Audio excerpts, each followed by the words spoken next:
आपने अपने ही बच्चे को अपना मानने से इनकार कर दिया क्योंकि आप अपना निर्वाचन बचाए रखना चाहते हैं। कोई राजनीतिक पद हासिल करने के लिए बच्चे को अपनाने से इनकार कर देना ठीक नहीं है। ये बात कही है सुप्रीम कोर्ट ने। 12 जुलाई को महाराष्ट्र की शिवसेना नेता अनीता मागर की याचिका पर सुप्रीम कोर्ट में सुनवाई हो रही थी।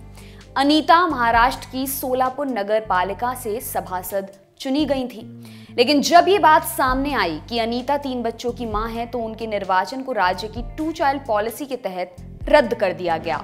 निर्वाचन रद्द होने के बाद अनीता ने बॉम्बे हाई कोर्ट में अपील की, वहां से भी फैसला बरकरार रखा गया। इसके बाद उन्होंने सुप्रीम कोर्ट का रुख किया, लेकिन अब सुप्रीम कोर्ट ने भी हाई कोर्ट का फैसला बदलने से इनकार कर दिया है।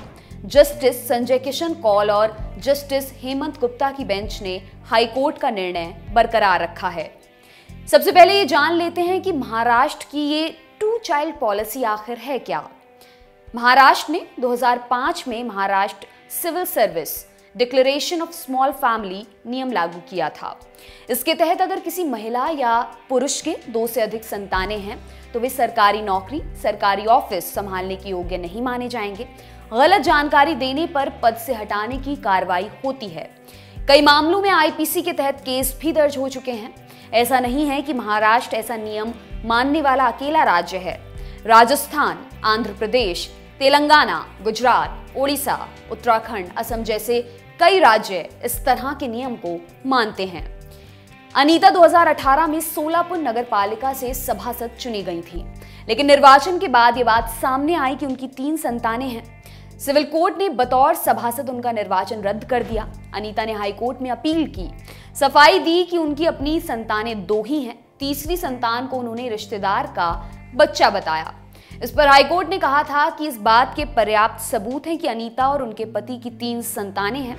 कोर्ट ने कहा था कि ऐसा कैसे हो सकता है कि स्कूल तक हर जगह तीसरी संतान के माता पिता के रूप में अनीता और उनके पति का ही नाम था, और अब अचानक से अनीता कह रही हैं कि ये बच्चा उनके रिश्तेदार का है। अनीता के वकील ने दलील दी थी कि तीसरे बच्चे के बर्थ सर्टिफिकेट में पेरेंट्स के तौर पर किसी और का नाम दर्ज है, लेकिन अदालत ने यह तर्क भी खारिज कर दिया। कहा कि निर्वाचित होने की जदोजहद में आपने ये सब किया है।